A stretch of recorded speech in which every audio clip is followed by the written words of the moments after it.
नमस्कार दोस्तों। शिक्षण विधियाँ सामाजिक विज्ञान में तथा मनोविज्ञान में सीखने के प्रतिफल नया टॉपिक जुड़ा है दोस्तों। तो बहुत ही शॉर्ट में मात्र 15 मिनट से कम में इस टॉपिक को हम सीधी बात नो बकवास के साथ पूरा कर लेंगे और पूरा सार गर्भित मैटर आपके सामने प्रस्तुत किया जाएगा। और जिसको जो है तैयार किया है मैंने काफ़ी सामग्रियों के माध्यम से। जैसे मुख्यतः ये SIRT की पुस्तक है जिसमें उच्च प्राथमिक स्तर पर सीखने के प्रतिफल टॉपिक्स हैं तथा अन्य जो सहायक सामग्रियां हैं उनसे। तो शुरू करते हैं हैंडमेड नोट्स के माध्यम से सीखने के प्रतिफल। अब हम यहाँ पढ़ें इसके बजाय आप पहले इस शब्द को ध्यान में दें। सीखना आप जानते ही है, बच्चे सीखते हैं। कक्षा आपका फोकस बच्चे का नाम लेते ही आपके दिमाग में आना चाहिए। आप रीट की तैयारी कर रहे हैं तो कक्षा 1 से 8 का बच्चा यानी लगभग 10-12 साल का एक किशोर बालक, नन्हे बालक से लेके, तो वो बच्चा प्रतिफल यानी सीखा, उसके बाद उसका रिजल्ट क्या आया। फल यानी परिणाम से संबंधित है। तो उसने सीखा तो उसका रिजल्ट क्या आया। तो रिजल्ट हम 2-3 तरीके से देखते हैं। एक तो हम जैसे टेस्ट लेते हैं, वार्षिक परीक्षा लेते हैं। अभी कोरोना में तो रिजल्ट ऑटोमेटिक कोरोना ही दे रहा है, तो हम परीक्षा लेते हैं तो एक तो वो परिणाम आता है।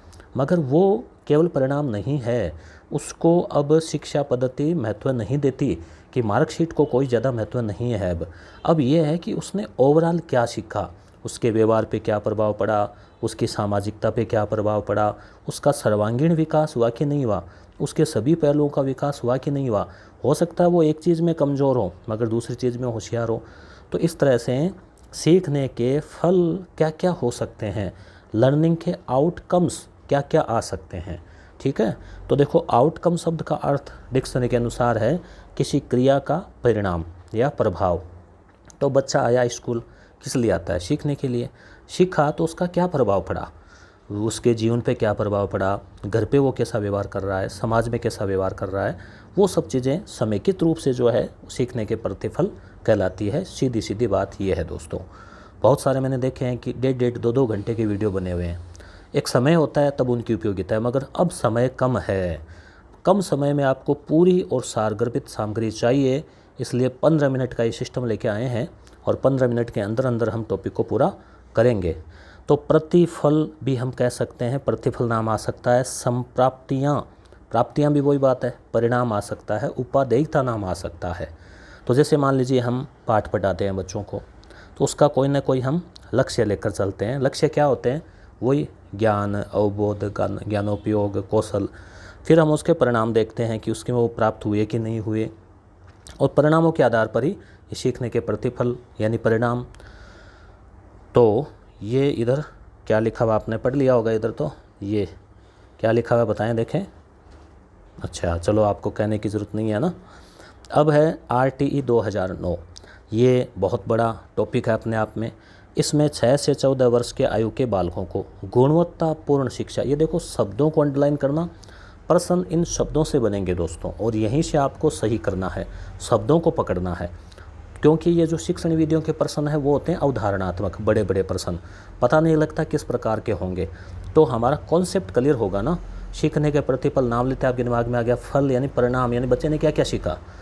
तो गुणवत्तापूर्ण शिक्षा सुनिश्चित करना चाहता है, RT चाहता है कि बच्चों को क्वालिटी एजुकेशन मिले, केवल एजुकेशन नहीं, क्वालिटी एजुकेशन। इसलिए आपने देखा होगा CTET, REET ये भी लागू कर दी।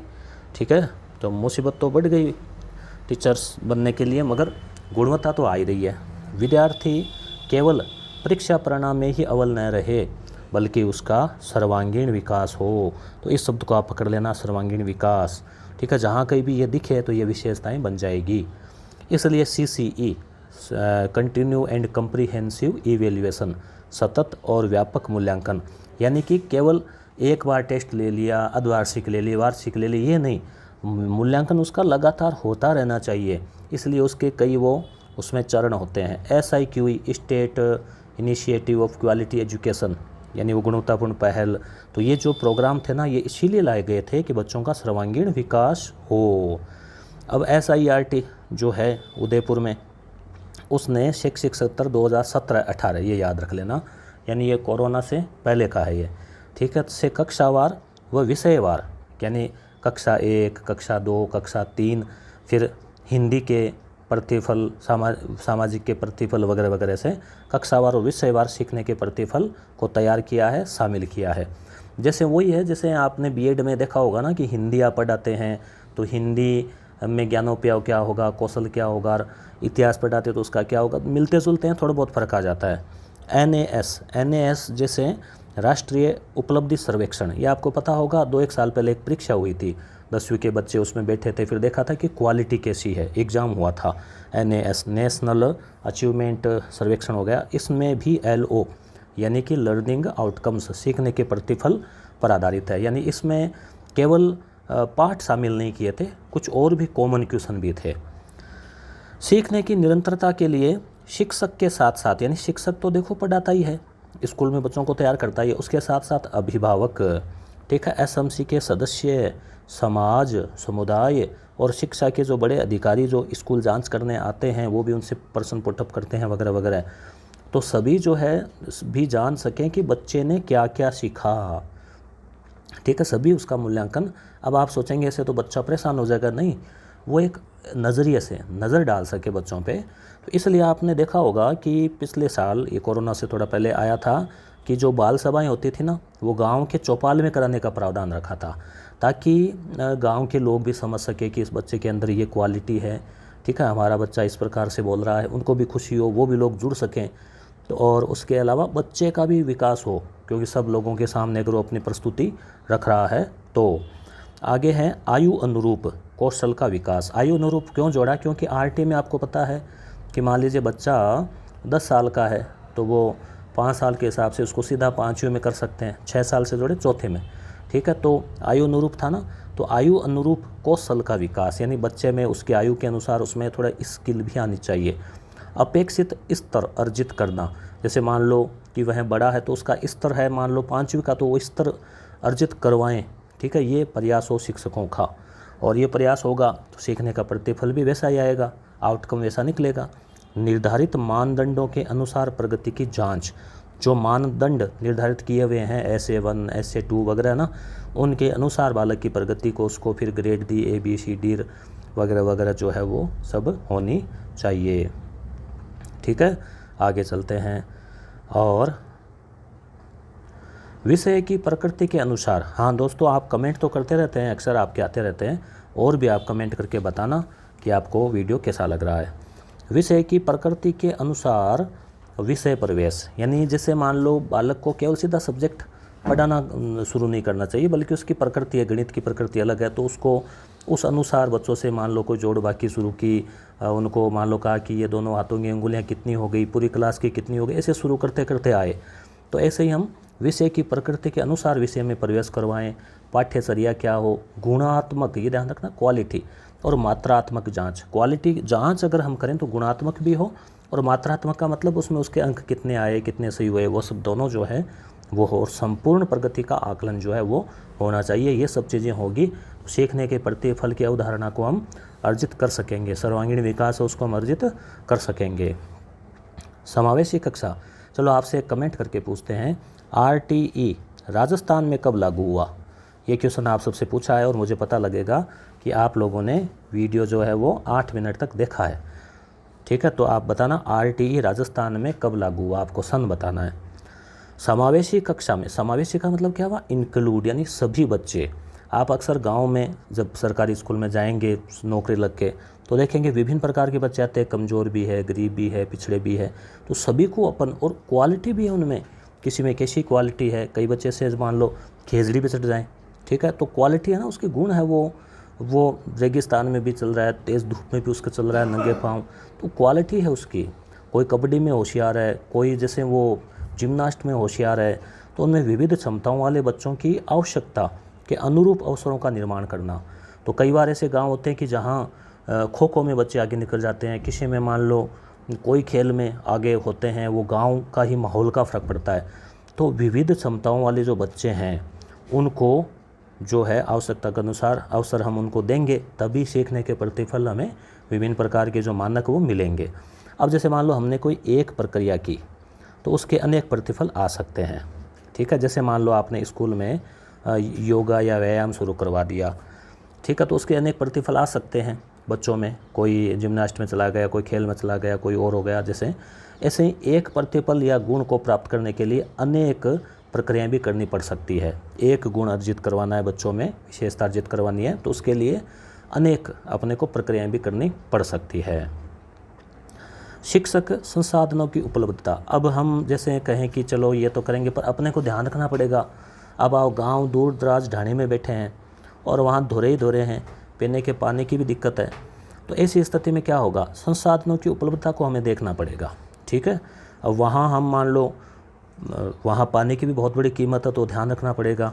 तो संसाधन क्या है आपके पास, बोर्ड, कमरे कितने, जितने भी अपने को मिले उनकी उपलब्धता और उनका फिर सदुपयोग। फिर स्थानीय संदर्भ, आप किस एरिया में है, उस एरिया में क्या चल रहा है, वहाँ कैसा माहौल है। ठीक है, और परिस्थितियों के अनुसार सीखने के प्रतिफल तैयार कर सकते हैं। जैसा जहाँ मान लो माहौल है, उसके अनुसार बच्चों की क्वालिटी भी हो सकती है। पहाड़ी इलाके के बच्चों की अलग क्वालिटी हो सकती है, मरुस्थल वालों की अलग हो सकती है। ठीक है, तो उनके अनुसार उनकी जो क्वालिटी है उसमें और उसको जोड़ना, उसको तैयार करना। आगे हम बात करें, सभी विषयों के प्रतिफल आपस में स्पाइरल रूप से जुड़े होते हैं, ये सब ध्यान रखना। स्पाइरल मतलब कुंडली। जैसे मान लो सभी विषय आपस में जुड़े हुए हैं, जैसे गणित, विज्ञान, पर्यावरण विज्ञान, भाषा भी जुड़ी हुई है। भाषा हिंदी अच्छी होगी तो बच्चा विज्ञान में भी अच्छा कर पाएगा, शब्द सीख पाएगा, अब शब्द का अर्थ उसको आएगा। तो इसलिए सारे विषयों को आपस में जोड़ते हुए जो है बच्चों को पढ़ाना चाहिए, तभी सीखने के प्रतिफल जो है वो पूर्ण रूप से जो मानक है SIRT NCERT के वो प्राप्त होंगे। पूर्णतावादी परिप्रेक्ष्य। पूर्णतावादी का मतलब है कि सर्वांगीण विकास, परिप्रेक्ष्य यानी उद्देश्य ये लेकर चलना चाहिए।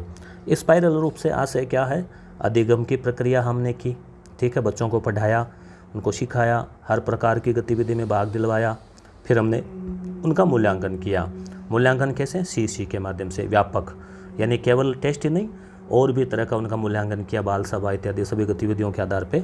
फिर हमने देखा न्यून अधिगम क्षेत्र, कि बालक इस क्षेत्र में कमज़ोर है, हम क्या करेंगे, पुनः शिक्षण करेंगे, उसको उस क्षेत्र में पुनः ट्रेंड करेंगे, तभी तो प्रतिफल जो है अपने को सीखने का बालक का सर्वांगीण विकास वाला वो हमें मिलेगा।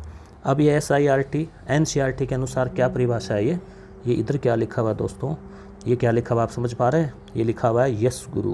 तो इस ऐप को आप डाउनलोड कर सकते हैं, और यहाँ पर रीट की टेस्ट सीरीज बहुत ही शानदार बेहतरीन, जहाँ प्रश्नों को डाउनलोड भी कर सकते हैं। 5000 से अधिक प्रश्न RBSC NCERT कक्षा 6 से 12 से सामाजिक, हिंदी, मनोविज्ञान आदि के तैयार किए गए हैं। तो सीखने के प्रतिफल, विभिन्न साझेदारों की जिम्मेदारी। विभिन्न साझेदार कौन हो गए, शिक्षक, माता पिता, ग्रामवासी, बड़े अधिकारी, वो भी सोचें ना, अधिकारी भी सोचें। ठीक है ना, तो इस प्रकार से सभी का हो गया। एवं उत्तरदायित्वों को सुनिश्चित करते हुए, यानी उनका भी उत्तरदायित्व है, और दिशा निर्देश भी दें।